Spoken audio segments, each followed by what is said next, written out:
Bueno, muchas gracias. Mi nombre es Virginia y doy los talleres de escritura creativa en la Universidad Popular. Y voy a presentar ahora la conferencia de Oriol Teixidor, Lo inefable en el arte. Lo más interesante que me ha parecido del camino de Oriol es precisamente su propio camino. Él empezó estudiando arquitectura y a los 19 años tuvo una revelación frente a la obra de Tapias, que él nos contará ahora un poco mejor, pero bueno, eso fue lo que le hizo darse cuenta que se dedicaría al arte.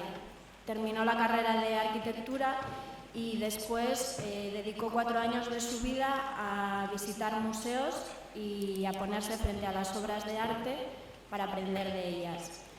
Se instaló 6 meses en diferentes lugares del mundo, como Londres o como París, y durante este tiempo pues, dedicaba cada día unas 5 o 6 horas a estar en una sala frente a las obras. Y así lo hizo durante todo este tiempo y después se fue al Pirineo, 2 años de silencio y de soledad para integrar todo lo que había recogido en este tiempo. Ahí fue cuando empezó a pintar y bueno, y también se dedicó a leer, a cocinar y a escuchar música.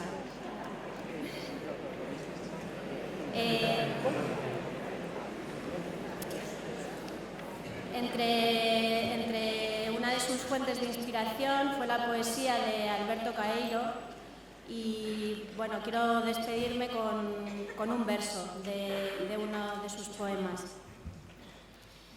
Creo en el mundo como en una margarita, porque lo veo, pero no pienso en él, porque pensar es no comprender. El mundo no se hizo para pensar en él, pensar es estar enfermo de los ojos, sino para mirar hacia él y estar de acuerdo. Así que bueno, os dejo con Oriol, espero que lo disfrutéis. Muchas gracias.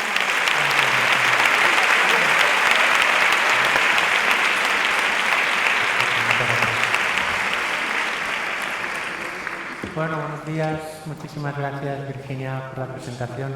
Estamos expectantes porque Virginia va a publicar un libro pronto, así que estaremos a la espera a ver qué nos propone. Quería empezar pues, agradeciendo inicialmente pues, a Ana, ¿no? la directora y coordinadora del foro.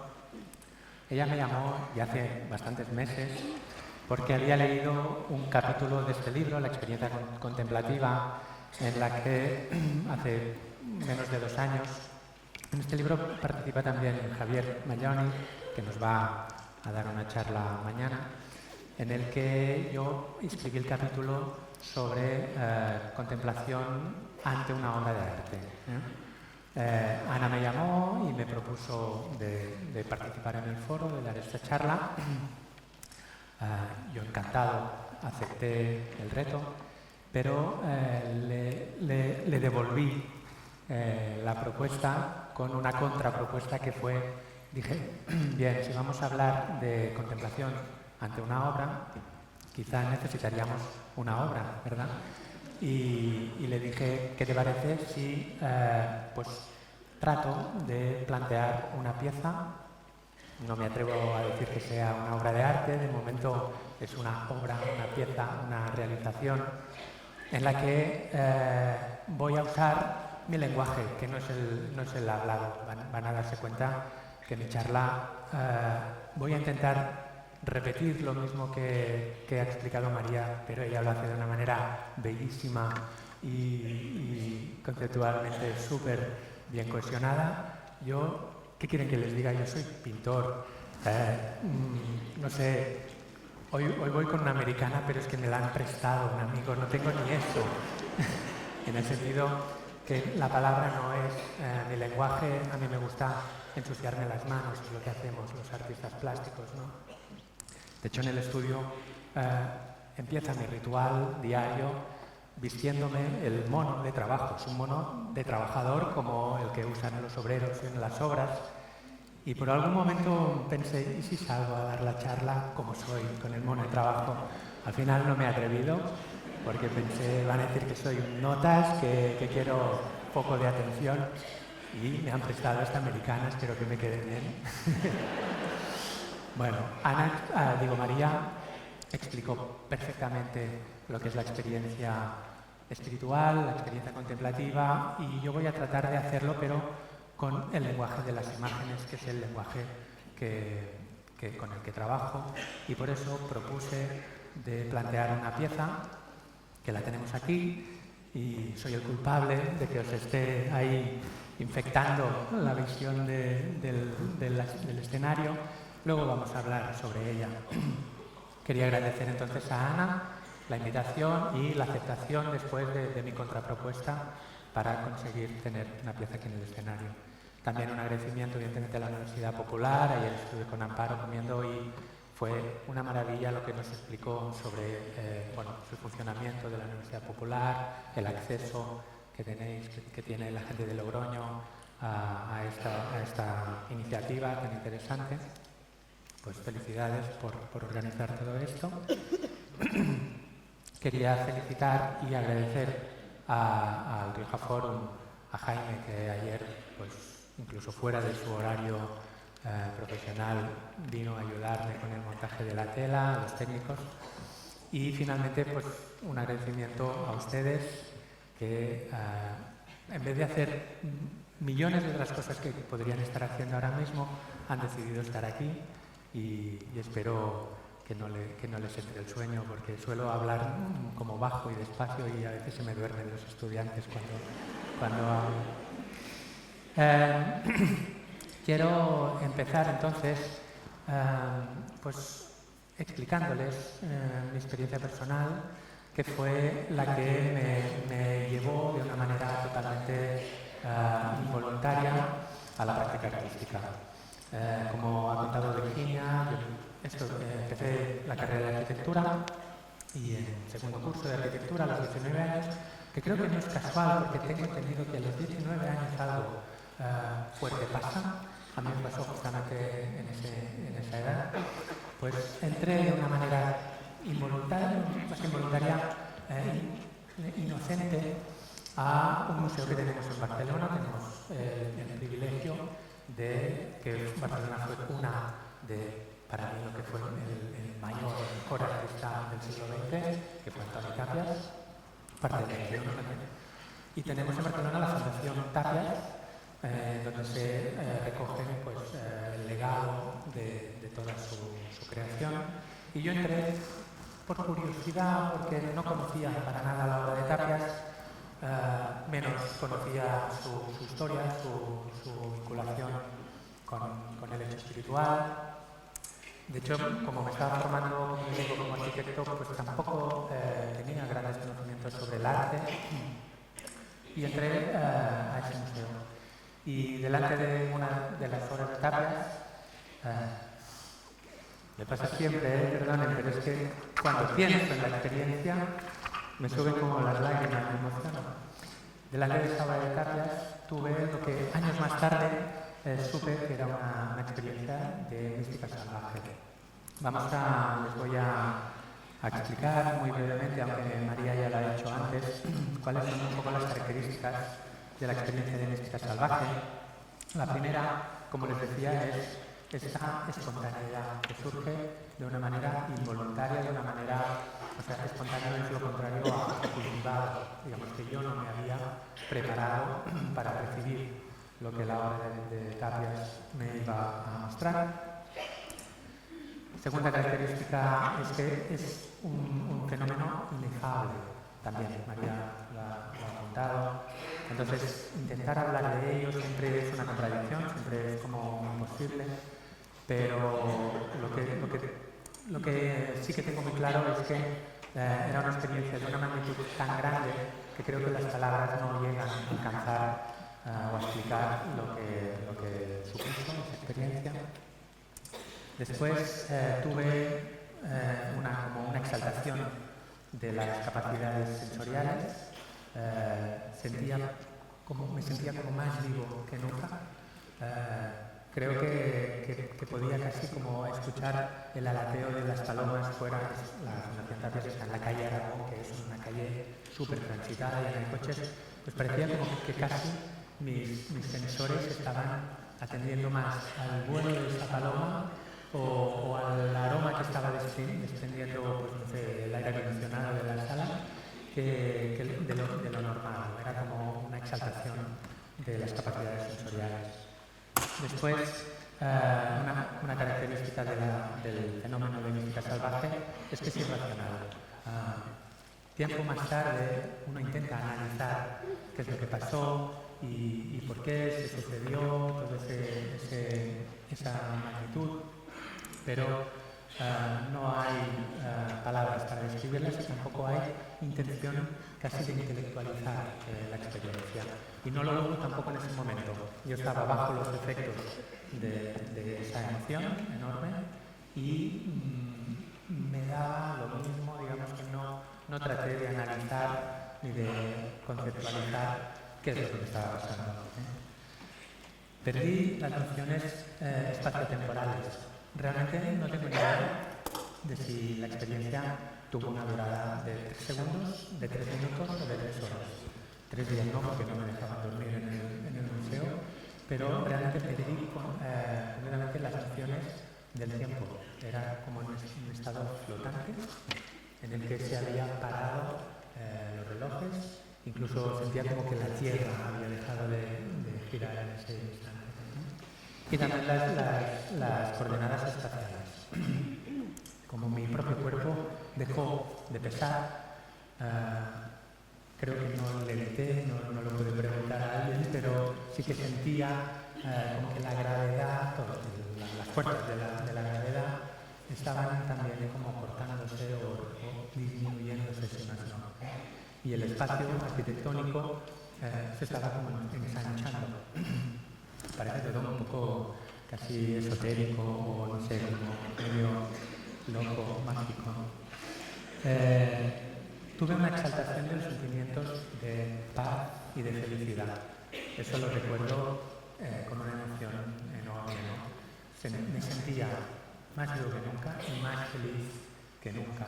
Pero curiosamente, y es algo que también me había apuntado, esa sensación de felicidad extrema y de paz extrema no era nueva. No recuerdo racionalmente, conscientemente, en qué otro momento había vivido esa emoción, pero sabía que la había vivido.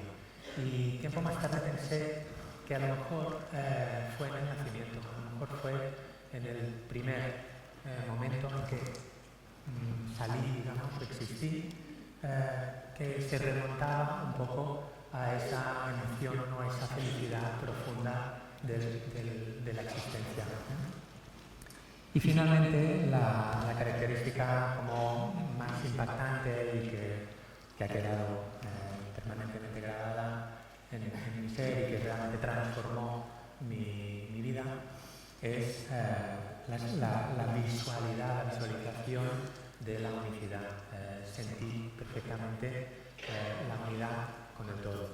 Me acuerdo mirando mis manos y mirando la tela, volví a mirar mis manos y de algún modo mi cerebro, mi conciencia o mi intelecto me decía, aquí terminan tus manos y aquí empieza el cuadro, pero la emoción o la sensación de lo real no era esa. Yo formaba parte de ese cuadro a nivel molecular, les podría decir, y ese cuadro era yo físicamente y como biológicamente, esas partículas de polvo de mármol del que estaba hecha la sustancia del cuadro, sentía que también yo era una partícula de polvo de mármol.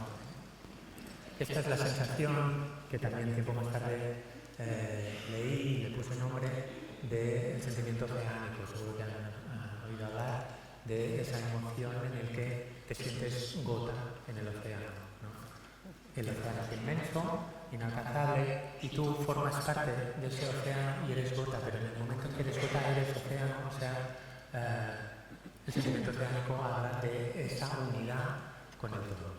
Realmente veía la tela, veía mi cuerpo, miraba una silla que había en la esquina, una persona que pasaba y no podía distinguir dónde empezaba una cosa y dónde acababa la otra, y sentía realmente la unidad de todos los elementos.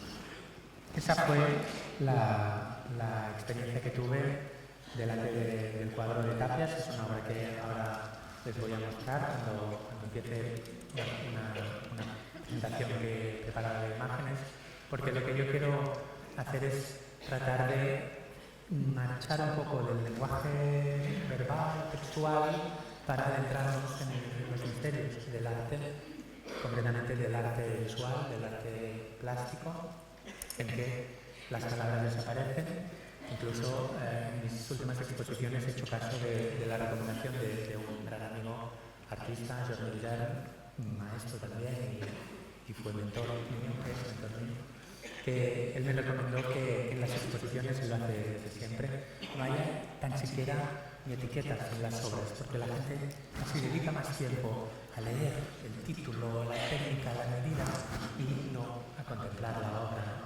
Me acuerdo de una exposición en la que era muy divertida la propuesta, en que había unos paneles enormes en los que ponía Leonardo da Vinci, la Dama de las Rocas, el Museo no sé qué, y en pequeñito al lado estaba la imagen.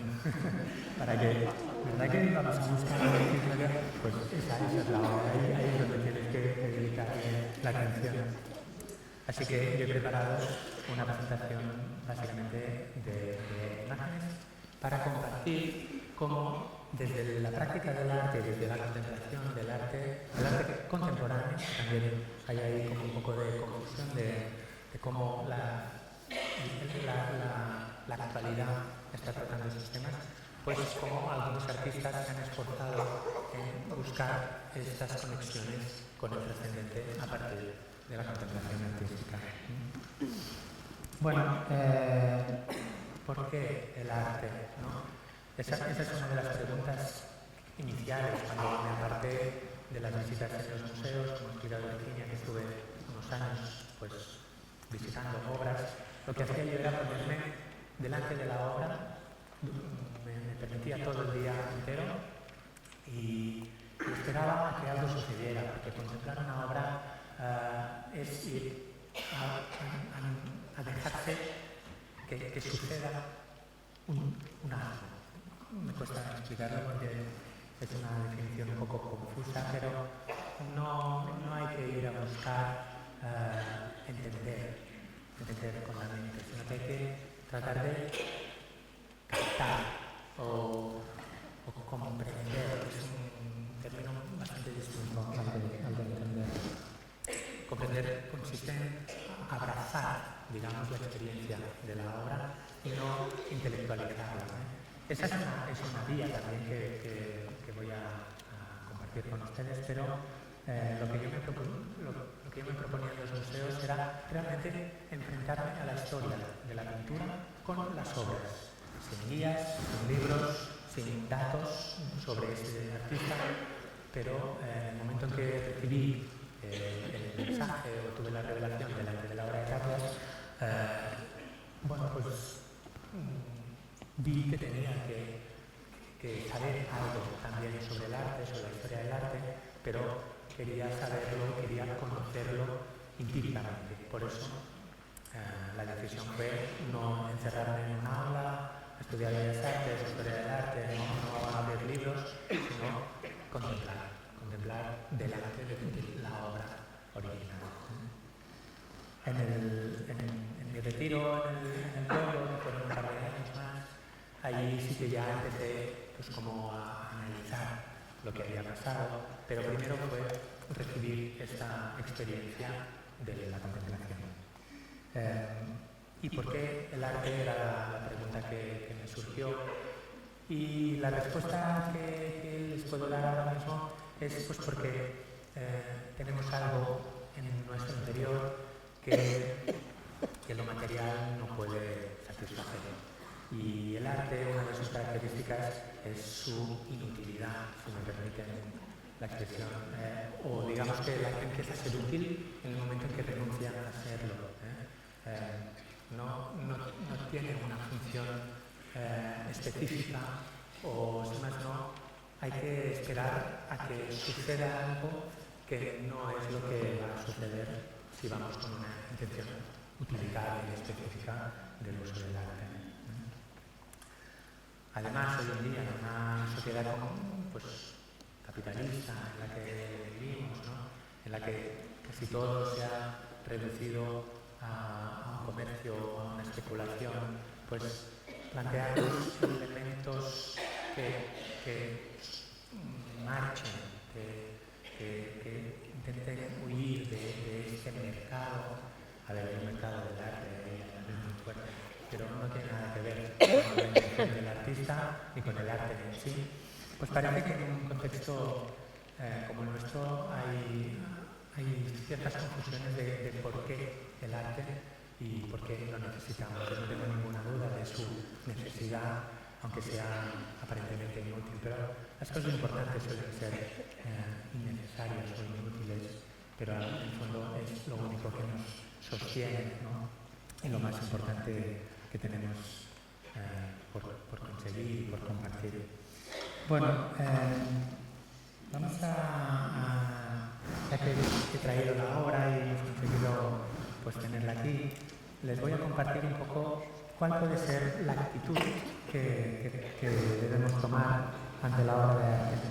Tenía desplegado textos y libros, pero creo que al final me voy a basar en la intuición de lo que va a ir surgiendo, porque tampoco quiero llevarles demasiado en el terreno intelectual y prefiero que vayamos viendo imágenes. ¿Cómo nos enfrentaremos a una contemplación artística? Bueno, de entrada necesitamos tiempo.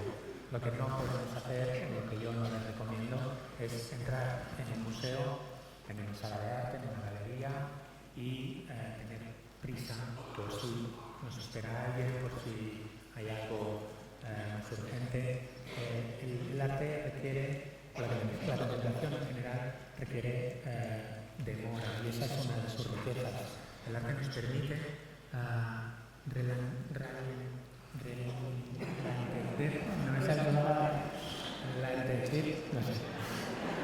el tiempo, estirarlo, dilatarlo. Es esa demora que también María ha comentado, de dejar que el tiempo quede en suspenso. Entonces, la primera recomendación es no llegar con urgencia. Y también otra recomendación es estar cómodo. Estar cómodo en el sentido de pues, llevar una botella de agua por si uno tiene sed, haber comido, haber ido al baño, que no tengamos urgencias que nos interfieran a esa contemplación. Y estar cómodo también físicamente. Algunos museos pues, provienen las salas de bancos, pero les voy a confesar un secreto que suelo hacer cuando voy a un museo, que es, yo les pido si tienen un taburete. Hay algunos museos que tienen esos taburetes plegables que uno puede pues, como, ir acompañando y pueden sentarse delante de las obras. Casi nunca en España, los museos, muy pocos lo tienen. Entonces, lo que sí que hacen es que me piden o me consultan si quiero una silla de ruedas. Y yo, encantadísimo, les acepto la silla de ruedas y les confieso que casi siempre veo las exposiciones en silla de ruedas. Es una manera muy cómoda pues, de sentarse delante de la obra y de tener ese tiempo cómodos, relajados. Vamos a verlo. Pues imaginemos mi silla de ruedas, pues voy con esa silla y me planto. No tiene por qué ser en el centro de la obra, podemos estar en un extremo, pero la idea es tener un espacio confortable, de comodidad. A veces en el suelo también me siento, muchas veces me regañan, pero pues entonces recurro a la silla de ruedas. ¿Y qué podemos hacer delante de la obra? Pues de entrada, ver la realidad de la obra, que es la que van a captar en primera instancia nuestros sensores, los receptores sensoriales que van a captar inicialmente pues, la vista, ¿verdad? Abrir los ojos ante la obra nos permite reconocer qué tenemos enfrente. Es muy distinto pues, estar mirando un objeto, como puede ser una escultura, estar mirando una tela, estar mirando un vídeo, estar mirando pues, una fotografía. Son factores físicos distintos y está bien tener una primera impresión y reconocimiento de lo que hay enfrente. Ante esta tela, ante esta obra, yo reconozco, de entrada ya me he avanzado, de que es una tela. Es una tela de un formato pues, bastante grande, de color negro, en la que mi primera impresión, lo que detectan los ojos, es esta como salpicadura de color dorado. Intuyo una silueta de una figura humana, supongo que la ven, y un fondo en el que aparecen pues, unas pequeñas trazas de tonos blancos, grises. Y fíjense, ¿se han dado cuenta cómo hay un cierto movimiento en la tela? Todo esto lo capta mis receptores sensoriales, que son pues, los ojos. También puedo acercarme a la obra y puedo buscar otras emociones, otras sensaciones, como puede ser el tacto. No les van a permitir en el museo, ya les han visto. A mí siempre me llama la atención, pero a veces no puedo resistirme. Sobre todo en la escultura. La escultura es un lenguaje que imprescindiblemente necesita la percepción del tacto. Yo les doy permiso a todos los visitantes de mis obras que las toquen. Ya sé que con el tiempo se podrían deteriorar, pero es que si nos perdemos esta emoción de la textura, pues parte de la obra ha desaparecido, ¿no? Pueden acercarse a ver la obra. Eso sí que les van a hacerlo en el museo. No huele a nada a esta. Bueno, hay algunas obras que sí, y voy a darles algún ejemplo en la presentación de imágenes. ¿Y qué más? Pues el sabor, eso sí que no nos van a permitir seguro, no pienso comérmela, pero... y el oído. También algunas obras desprenden cierto sonido. Aquí, de hecho, Jaime, el director del Rioja Forum, me propuso ayer, ¿por qué no completar la presentación de esta pieza con un sonido? Porque van a ver ahora a qué responde este movimiento que le hemos dotado. Bueno, pues el sonido también podría ser uno de los factores que pueden permitirnos captar, abrazar, comprender, que no entender lo que tenemos enfrente. Esa sería como una primera aproximación de la realidad. Otra realidad que tampoco es para nada descartable es pues entrar ya en la materia como más lógica, conceptual de la obra. Vamos a, después de haber recibido estos datos de lo que tengo enfrente, de la realidad que tengo enfrente, vamos a analizar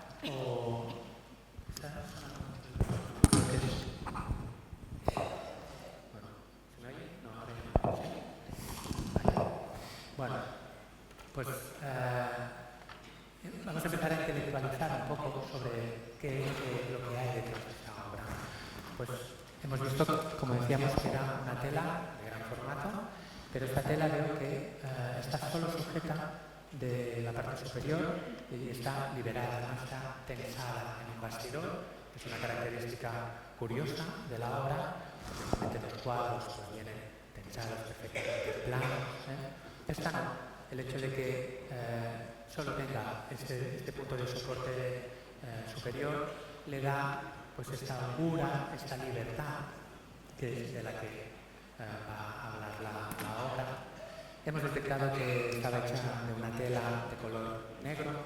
El negro pues nos lo asimilamos a la oscuridad, lo asimilamos a la noche. Me encanta la expresión que ha comentado también María de San Juan de la Cruz, ¿no? La noche oscura del alma, como desde el silencio de la noche podemos acceder de una manera más fácil a esos estados contemplativos. El negro también tiene una connotación, encima de nuestra cultura, de duelo, duelo se llama así, de la muerte. Pues qué bien que me esté enfrentando a algo que a lo mejor me está referenciando a este paso al que vamos a acceder todos, que es la muerte. Y detectamos que esta mancha de color dorado, pues efectivamente es una salpicadura, es decir, es una mancha hecha de un líquido que ha empapado y ha revelado un ser humano.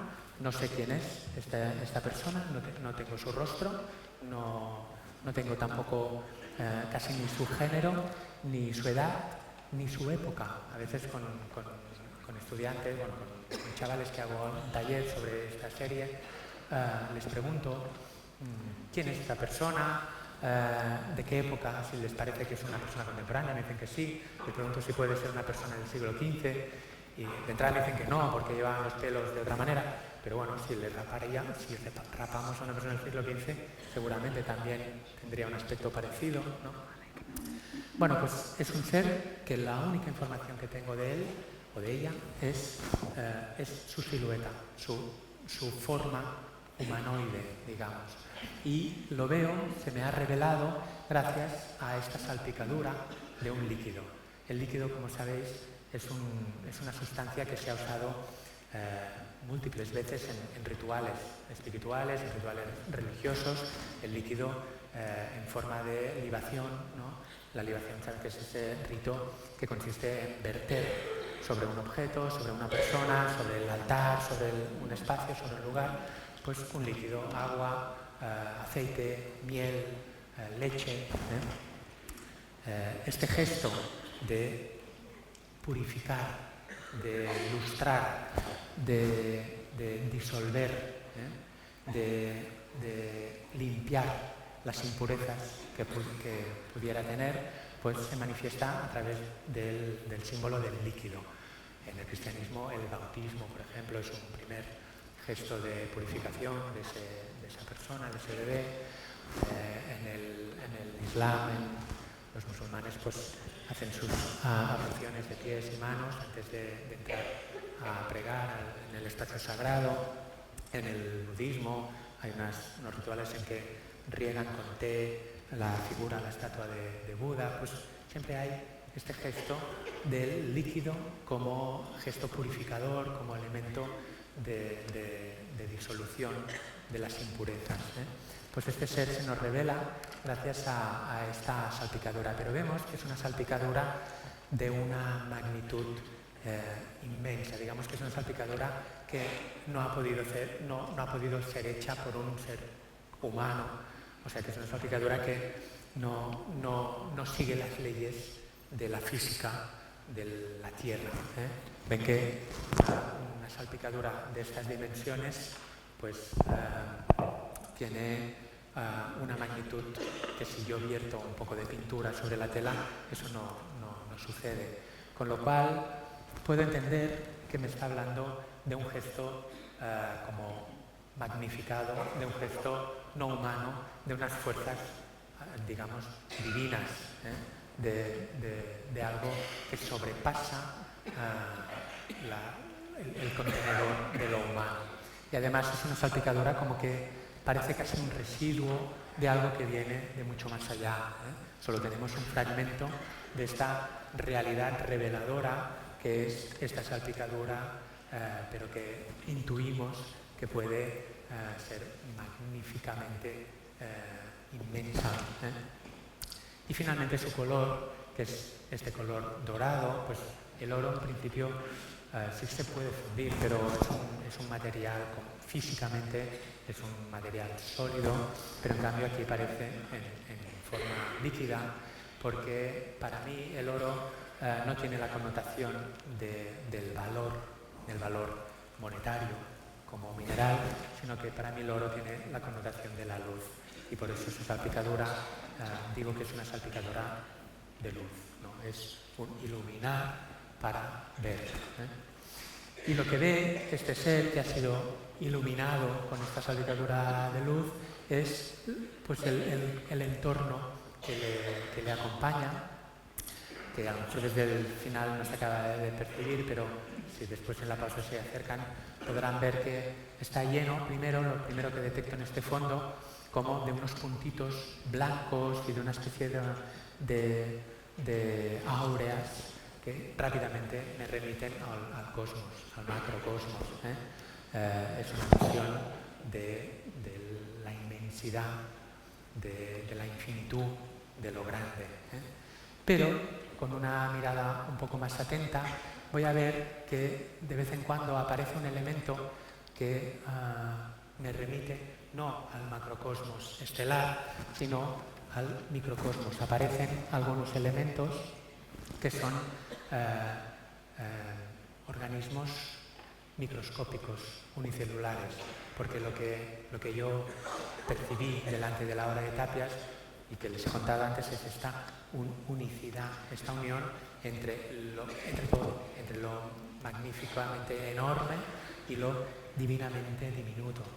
Sabía que molecularmente yo formaba parte de ese museo, de esa arquitectura, de esa calle Aragón, y a la vez todo eso formaba parte de mi molécula, de mi célula. Estos son organismos unicelulares que están como transitando, de manera que la visión que tengo de este fondo tanto podría ser la que veo desde un telescopio como la que veo desde un microscopio. El título de la obra es Macrocosmos y Microcosmos, por esa unidad. Pero además, esa es una característica que solo si se la explico la van a conocer, pero no es importante. En ese fondo he unido 3 mapas. Uno es el mapa estelar de las constelaciones. Si hay por ahí el público aficionados a la astronomía, a la astrología, pues van a detectar que está la constelación de Orión, está Tauro, está la Casiopea, hay la Osa, la constelación de Géminis creo que también incluí. Sobre este mapa estelar he sobrepuesto una imagen molecular de lo que sería una visión microscópica que encontré en internet, y además he sobrepuesto un tercer cosmos, que es el cosmos que se está generando de manera involuntaria, de manera casual, en la pared de mi estudio, justo enfrente de la pica donde lavo los pinceles. Pues salpicaduras de pintura están generando un mapa cósmico, y le saqué una foto y también he reproducido parte de esas gotas, de esas salpicaduras en el fondo de esta obra. Entonces esta fusión del micro, del macro y de la escala humana se dan en esta composición. Y finalmente, pues he detectado antes que había un leve, muy ligero movimiento. La intención es, si se dan cuenta del tempo al que se mueve esta tela. Bueno, tengo que confesar que al final las circunstancias pues, físicas y espaciales del teatro han variado un poquito los ensayos que habíamos hecho en el estudio, pero la idea es que la tela tiene un gesto que hace como que la hincha por un pequeño instante, por unos segundos, ahí lo ven, y vuelve para atrás. Cada 20 segundos hace esto, y ese tempo, ese ciclo, pues ya lo habrán detectado, es el ciclo de la respiración. Hemos programado con un sistema informático y un ventilador, pues una instalación en la que sopla un poquito de aire, hincha paulatinamente la tela y la vuelve a deshinchar, como si este ser o este cosmos, tanto el macro como el micro, pues nos hemos atrevido a jugar a ser dioses y les hemos insuflado aliento de vida. Esta podría ser como la aproximación a la realidad de la obra, que no tiene nada que ver con lo real de la obra, porque todo esto que les he comentado en realidad no tendría que haber pasado. O sea, si la obra lo es de arte, si la obra pues realmente tiene las fuerzas secretas que debe de tener, todo esto pasa a un segundo plano, porque la emoción del rapto de la obra tiene que ser inmediata. Y esto sucede con determinadas obras, no muchas, a mí me está costando incluso cada vez más encontrarlas, pero cuando sucede es algo maravilloso, porque detectamos que de repente entras en la sala, hay una sola pieza y puede haber 50 personas, 100 personas, pero hay un silencio y un respeto, como que realmente han abrazado y han comprendido que están frente de algo que supera la realidad mundana. Están frente a algo que a mí me gusta llamar sagrado, aunque esté fuera de las religiones oficiales. Bueno, me gustaría empezar con la proyección de imágenes, por favor, en la que les voy a contextualizar un poco para acabar de hablar de la pieza que hemos traído, pues cuál es el proceso que he ido siguiendo para la elaboración de esta obra, que forma parte de una serie de obras que inicié en el 2014. Llevo más de 5 años ya trabajando con estas piezas, en las que busco este estado como de suspensión, este estado de transitoriedad entre el mundo, pues, de la realidad física, mental, y el mundo de lo real, que es la experiencia. La experiencia que he querido transmitir con esta obra no es ni el negro de la muerte o de la noche, ni el oro de la luz, es la experiencia de estar enfrente de algo, pues, en realidad único, en el sentido de que es la primera vez que existe esta pieza. Yo les comento a mis alumnos que para mí, pues, coger una hoja de papel es un acto sagrado ya en sí, porque soy consciente, cuando tengo una hoja de papel en las manos, del árbol que era esta hoja de papel antiguamente, que en su día, pues, fue creciendo con soles, con lluvias, y que en algún momento, pues, se convirtió en pulpa para convertirse en esta hoja de papel, que es esta y no es esta otra. Y para mí la emoción de iniciar una obra ante un papel en blanco es un acto sagrado, lo mismo que el lápiz, la mina del lápiz puede contemplarse también con esta emoción de tener en las manos un fragmento de grafito que se formó hace miles de años, ¿no? Y que han extraído este mineral para meterlo dentro de un canuto de madera, y que en este momento el gesto de mi mano pueda ilustrar, pueda revelar en esta hoja de papel, pues, el movimiento y la emoción que transmite el acto creativo. Pues lo real trata de ser más esta otra visión, que no es una visión de analizar y entender, sino una visión de vivir lo que tenemos enfrente. Sí que se puede analizar, y de hecho a mí me gusta también mucho, me emociono mucho con las ideas que hay detrás de las obras, pero vienen en una segunda fase. O sea, el orden de aproximación al arte, yo les he explicado, digamos, en orden inverso, porque si la obra lo es, de arte, nos tiene que como un rayo, nos tiene que dar sin preconceptos ni sin prejuicios, y elevarnos, situarnos en este estado como superior de conciencia, en el que percibimos de una manera mucho más profunda la realidad. Pues en la serie Inmersiones pasa todo esto que les estoy contando, y empezó con esta serie, con esta obra, la que tenemos a la derecha, es la Inmersión 000. Le puse este título, que lo ven, es un pequeño texto que hay justo encima de la figura. Perdón, no 000, la 001. Esta fue la primera, claro, que fue coger esta hoja blanca, esta hoja de papel, y simplemente con un poco de presión hacer como una huella, un rastro de esta figura, de esta presencia humana. No tiene ni tinta, como en bajo relieve en la hoja en blanco.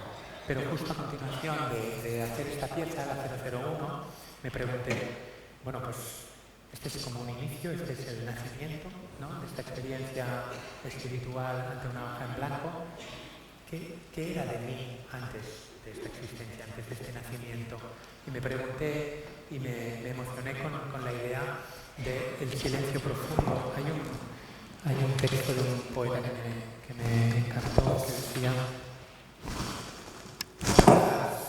Robert Hass, que dice: no hay silencio en el mundo parecido al silencio de la roca antes de que existiera vida. ¿Se imaginan qué profundo silencio tenía que ser el de esa roca que ya estaba en el planeta antes de que existiera la vida? Me parecía tan conmovedora esta imagen que hice la inversión 000, en la que repetí el mismo gesto, pero en este caso la hoja de papel es negra. O sea que no hay esa luz que nos permite ver, sino que dando un paso atrás me adentré en las profundidades de la noche oscura antes de que existiera la vida. Y le puse este número tan paradójico que es el 000, ¿no? Una imposibilidad. ¿Cuál es la numeración del cero? ¿Debería avanzar? Ahí. Este es el gesto que han seguido todas las obras de la serie. Lo que hago no es nunca dibujar la silueta. O sea, yo no me siento creador de la humanidad, sino que lo que me gusta es revelar la presencia de la dimensión espiritual del ser humano a partir de un contexto general. Lo que hago inicialmente es proteger el soporte, el papel, la madera, la tela, el soporte que va a recibir esa sustancia, protegerla con un adhesivo, con esta silueta. Le doy ese contexto plástico, matérico, pictórico, y entonces desvelo la presencia, pero es una presencia en vacío. Creo que es importante destacar este elemento de negatividad, de que a veces han criticado la serie como parece una serie egocéntrica, ¿no? En el que el ser humano está en el centro de la conversación. Es verdad, porque es el tema que me ocupa y es el tema que me emociona, pensar lo complejo que llega a ser la existencia y lo enormemente profundo y amador que puede ser percibir que existimos, ¿no? Entonces sí, el ser está en el centro, pero es un ser que ha desaparecido, es un ser que ya no existe, digamos que ha dejado su huella. Repito el gesto de los primeros artistas, se dice que fueron los pintores prehistóricos en las cuevas, no pintores en su día, los hombres primitivos que ponían la mano en la pared de la cueva y con un polvo, un pigmento, una tierra, lanzaban ese pigmento y sacaban la mano y se maravillaban, se asombraban del rastro que habían dejado en la pared, ¿no? ¿Cómo puede ser que mi mano, que ya no está allí, siga allí? Esa dualidad o esa multiplicidad de presencias les pareció, bueno, no lo sé, pero a mí sí me pareció como un gesto muy, muy interesante de reproducir durante la serie. No sé por qué va tirando atrás de nuevo, A lo mejor me podéis ir avanzando desde el control. Gracias. De ahí fueron surgiendo obras en las que todo el rato repetía el mismo proceso y la misma composición. Siempre es esta presencia negativa no peyorativa, negativa me refiero a la extracción, o sea, a la desnudez del ser, en un contexto pictórico. A veces pues mezclé muchos materiales, pues hormigón, cerámica, papel, serigrafía, yeso, metal, etc. Y fue creciendo la serie. Pasamos, por favor. Cada nueva obra que hacía me desplegaba una multiplicidad de posibilidades de cómo puedo captar, cómo puedo transmitir pues esta experiencia de unicidad con el todo. Por eso también el ser forma parte del mismo material que el fondo. O sea, la pintura sí que es el contexto que le he dado, pero siempre la silueta está unificada totalmente con el soporte de fondo. Será un ser pues, de tela, de madera, de hierro. Pasamos, por favor. de Nuevo Loro, en el que la luz se hace presente. El oro en muchas religiones como materia de oración y de plegaria. Pasamos. Algunas de esas obras fueron creciendo también de tamaño, porque necesitaba como sentirme más inmerso en la materia pictórica, y fueron creciendo. Pasamos, por favor. Y de ahí pues la serie se fue desplegando. Y bueno, podemos ir pasando. Planteamientos diversos. Aquí hay una figura un poco al lado, que es esta escultura que tenemos en el centro, en el que está prácticamente ya ha llegado a un grado de desnudez tal que ya no tiene ni contexto. El contexto es el cosmos entero, porque lo único que aparece en esta escultura es una pequeña línea metálica, tamaño real, que dibuja pues, esta figura humana, pero está totalmente vaciada, totalmente transparente, para dejar también que el universo entre dentro suyo. Pasamos.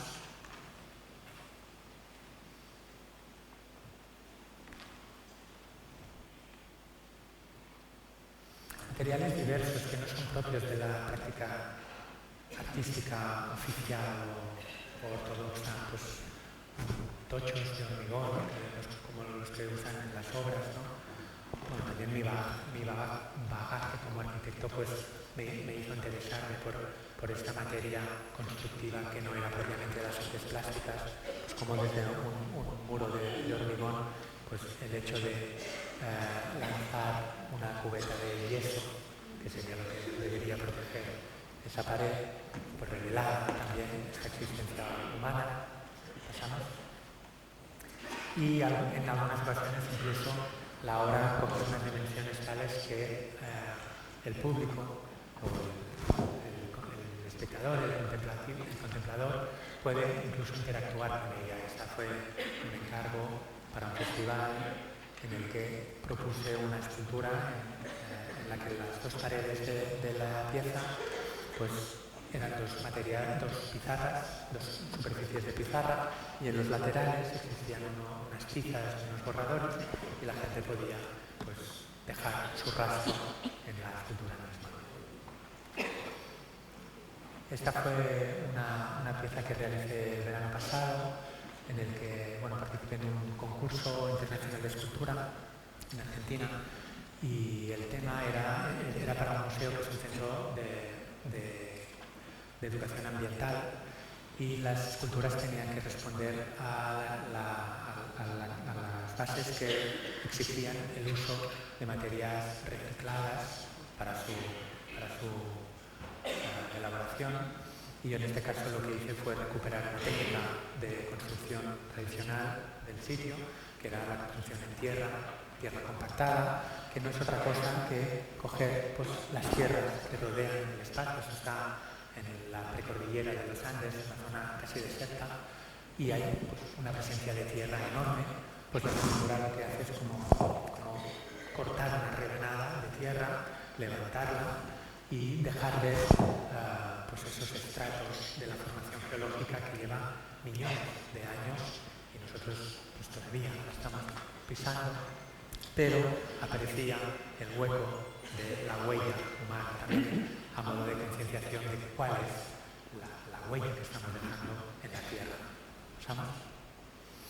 Y finalmente las últimas obras que han ido, esta es la última creación, fíjense que ya voy por el número 251, y han sido paulatinas, o sea que va creciendo la serie, pero en esta ocasión las obras también fue un primer intento de aliento de vida, en las que han roto la geometría rígida del rectángulo o a hincharse, como si tuvieran este aliento interno, y se están inflando estas esculturas. Puertas y ventanas fue el título, Doors and Windows, la exposición fue en Holanda, y la idea era de definir es este traspaso de un lado a otro.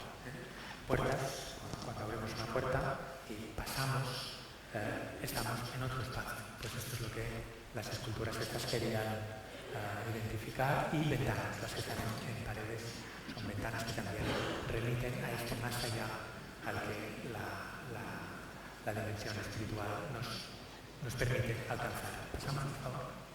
Finalmente, una imagen de la creación de la pieza que tenemos enfrente. Disculpen, no sé, la pretensión de compartir con ustedes mi trabajo es un proceso íntimo, siempre trabajo en silencio, siempre que puedo, trabajo de noche. Me encanta la profundidad del silencio de la noche en el que la ciudad duerme, y el simple gesto de abrir un bote de pintura y quedarme un rato mirando esa sustancia que va a ser generadora de la imagen que va a surgir, pues me llena de emoción, y quería compartir un poco el proceso en el taller. Pasamos, porque ahora sí que ya les voy a dar voy a compartir con ustedes las imágenes que he seleccionado de 10 artistas contemporáneos que de alguna manera, no de alguna manera, mucho mejor que yo, hablan de o identifican o ilustran todo esto que yo estoy intentando explicarles. Pero voy a hacer una cosa un poco extraña, es que voy a compaginar la visión de obras con unos textos, pero que son textos de un autor, de un pintor, Baltus. Baltus fue un pintor polaco. ¿Podemos pasar a la siguiente? Este fue Baltus, un pintor que vivió todo el siglo XX, de 1904 al 2001, o sea, realmente abarcó todo el siglo XX, y sus memorias, que están recogidas en este libro, Memoires de Baltus, están traducidas también en español, por Lumen y de Bolsillo. Para mí fue una lectura tan inspiradora y tan reveladora que he querido compartir algunas de las sentencias que escribió Baltus en sus memorias, escritas meses antes de su muerte, pero las imágenes que vamos a ver no van a ser ninguna de ellas la obra de Baltus. Voy a ir compaginando con otros artistas y con distintos lenguajes, no solo la pintura, va a haber escultura, va a haber vídeo, va a haber fotografía, cine, performance, o sea que intentaré abarcar varias formas de lenguaje. ¿Vamos mal de tiempo? Media hora. Vale, 10 minutitos, ¿verdad? Gracias. Venga, pues pasamos. Todo se juega en el taller, en la lentitud de su tiempo. Amo estas horas que paso mirando la tela, meditando ante ella, contemplando. Horas incomparables en su silencio, ofreciéndole todo el tiempo, predisponiéndose a la posible revelación. Esto es lo que les comentaba antes, lo que Baltus de esta pintura lúcida nos explica.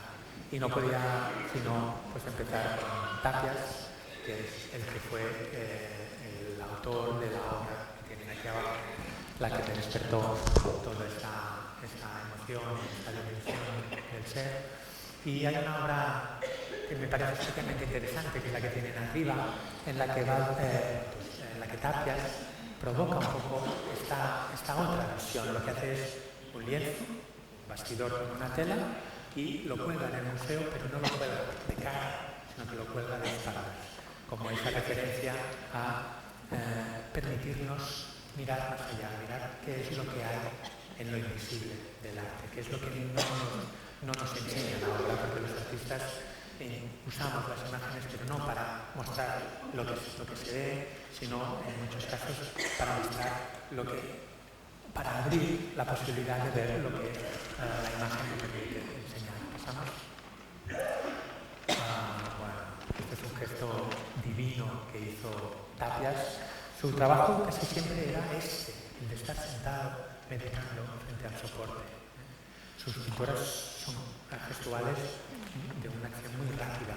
Entonces, quizá tardará media hora en pintar un cuadro, pero evidentemente el peso de su obra está en todas las horas, los días, los meses, los años, la vida de reflexión que hay y de contemplación antes del gesto.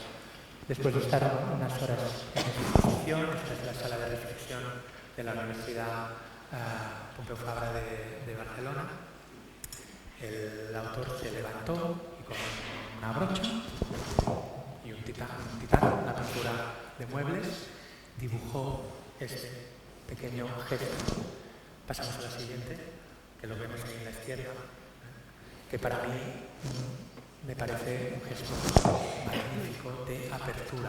Lo que hizo en esta pared de hormigón, una pared maciza, pues abrir un agujero inmenso a este infinito del que estamos hablando. Fíjense qué bonita la imagen con una persona meditando ante el cuadro, que en esta posición central, el cuadro ven que tiene como una forma de campana, pues la persona misma está haciendo como de badajo de la campana, ¿no? Es el mismo ser que hace que suene, que resuene este instrumento. ¿Pasamos? Cuando hablo de pintura, no me puedo apartar del lenguaje religioso. Es el que más se aproxima a aquello que quiero expresar cuando me quiero referir a la sacralidad del mundo. Aquella actitud de poner uno mismo en disposición, humildemente, modestamente, como en una enfermedad, queriendo encontrar lo esencial. Para pintar había falta estar siempre en esta desnudez. Y Wolfgang Lahí, pasamos a la siguiente. Fíjense qué bonito el gesto de empezar el cuadro, o la obra, porque esto no es un cuadro concretamente, no en el taller, sino en la montaña, en el prado, recolectando una sustancia ya cargada de por sí, de mucha prioridad, que es el polen de las flores. Y se pasa semanas recolectando polen en estos tarros de cristal, y cuando llega al museo, pasamos a la siguiente, por favor, pues lo que hace es depositar este polen en el suelo de la sala, dibujando un cuadrado. O sea, no hay nada más que eso, ¿eh? En realidad, una de las virtudes importantes de las artes plásticas es que lo que vemos lo vemos de entrada. O sea, no es como en el cine que va pasando una sucesión de emociones, de historias.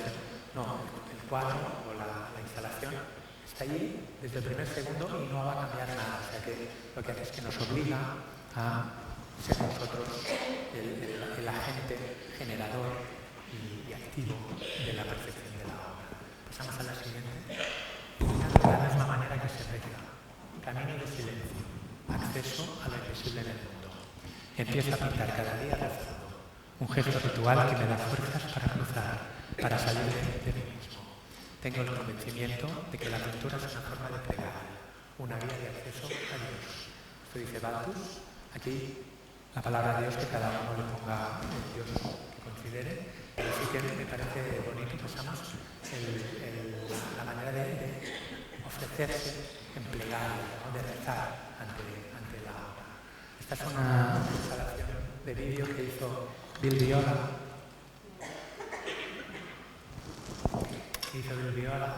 en que proponía a un grupo de gente una pequeña acción que consistía en cruzar una cortina de agua. Era una cortina inicialmente invisible, pero en el momento en que esa persona se acercaba, empezaba como a mojarse, a tener esta libación, ¿no?, del líquido, y pasaba al otro lado de la cortina de agua. En ese momento la imagen se convertía en color. Al principio era blanco y negro. Y se estaba unos segundos, unos instantes en este otro lado de la realidad, para a continuación volver a la realidad. Es un gesto, podemos pasar, que repitió con varias gente, con varios espectadores, y bueno, hubo momentos de absoluta catarsis, de la contención de poder tener esta emoción de cruzar, lindar de esta cortina de agua. ¿Pasamos? Cada obra es una aventura extremadamente solitaria, pero cargada de todo el legado del pasado. En esta aventura de la pintura, el pintor no es nada, no es más que una mano, un instrumento que establece un puente. Él mismo sin saber muchas veces ni hacia dónde va, pero actúa como transmisor de aquello que todavía ignora, aquello que permanece en lo secreto. El pintor pinta, eso es todo. Y lo que ha de lograr alcanzar por todos los medios es el silencio. Pasamos. Fíjense qué silencio más profundo el que nos propone James Carroll en esta instalación lumínica. Aquí la luz la usamos para iluminar una cosa y verla. En cambio aquí la luz es objeto de contemplación ella misma. Y de una manera súper pulcra, súper limpia, me parece de una delicadeza extrema, como el hecho de que una de las paredes de la sala se haya convertido en luz blanca puede automáticamente transportarnos a este estado contemplativo, meditativo, tan interesante. Pasamos, por favor. Pasamos a la siguiente. No sé otra definición de arte que afirmar que el arte consiste en celebrar, cantar, llevar a cabo belleza. ¿Pero qué es la belleza? Bueno, aparte de mi mujer, soy yo lo descubrí unos cuantos años, la belleza no es la complacencia de los sentidos. Digamos que estamos como muy acostumbrados a pensar que la belleza es lo que nos trae como una satisfacción en el alma. Yo difiero un poco de esto y de hecho algunas de las obras de las que hablo intentan huir de este exceso de belleza, porque la belleza que a mí me interesa es una belleza de la normalidad, digamos, no es una belleza de lo excepcional, sino es una belleza casi incluso de lo extraño, de lo hiriente. Para mí me interesa que la belleza nos genere como un desequilibrio que no se deje ver de entrada desde la primera vamos a pasar. Perayama nos propone esta creación, que es un vídeo en el que lo que vemos es pues, un bosque. ¿Qué hay más bello que un bosque normal, corriente, digamos, tal y como lo conocemos? Pasamos, pero lo que le pasa a este bosque es que en el museo está con una doble proyección, tiene una pantalla al lado con 5 músicos que de repente en un momento se ponen a cantar unos versos de Ramón Llull y en ese momento algunos de los árboles del vídeo del bosque empiezan a bailar, empiezan a girar, a rotar sobre su propio tronco. Me pareció de una belleza exquisita. ¿Pasamos? El cuadro se desarrolla lentamente, día a día, en el silencio y en la paz. Es el cuadro que me enseña a apartarme de la rueda frenética del tiempo. Lo que quiero lograr es su secreto, su inmovilidad. Les hablábamos antes, tanto María como yo, de este tempo. Pasamos, por favor. Creo que no voy a explicar esta obra porque me va a demorar demasiado tiempo. Pasamos. La siguiente. Pintar no es figurar ni tampoco reproducir, sino penetrar, adentrarse en el secreto, expresar la imagen interior. Y fíjense cómo pasamos, cómo Anish Kapoor penetra incluso físicamente las salas de exposiciones con esta masa inmensa de una materia grasa, una vaselina roja que va cruzando las 4 salas de la Royal Academy of Arts en Londres, y el espectador cuando entra en el museo se encuentra pues, un camino rojo que cruza las salas y de repente le aparece esta masa enorme, pasamos, que va penetrando salas y salas del museo, incluso va dejando un rastro en el lindar de las puertas, o sea que la metáfora esta del cruzar y del penetrar en esta obra de Anish Kapoor me parece de una lucidez y de una simplicidad maravillosa. Pasamos. Pintar es principalmente querer conocer y hacer todo lo posible para conseguirlo. Bueno, aquí ya María Elena ha hablado de la diferencia del conocer, que no es un conocer intelectual, pero Samuel Caído nos habla de que nací sujeto como los demás a errores y a defectos, pero nunca el error de querer comprender demasiado o nunca el error de querer comprender solo con la inteligencia. Pasamos, por favor. Y Marina Abramovich hizo este gesto de conocimiento, de abrazar la realidad que tenía justo enfrente, disponiéndose ella misma durante 3 meses que duró su exposición en el MoMA, en New York, con una silla, una mesa y una silla vacía enfrente. Y el público podía sentarse. Y lo que ella nos ofreció no fue más que su presencia, su mirada. tenían unas reglas. Pasamos a la siguiente. El espectador podía hablar con ella, pero ella no le respondería. El espectador no podía tocarla y podía estar el tiempo que quisiera. Había una lista de la gente que tenía intención de sentarse enfrente suyo, pero hasta que el anterior no se había levantado, pues podía estar, si quería, todo el día hasta que cerrara el museo. Marina Ramos estuvo 3 meses, 9 horas cada día sentada en esta silla recibiendo a la gente. Pasamos, por favor. Yo no sé lo que las obras quieren decir, simplemente son. Quizá no haría falta decir nada, solo mirar.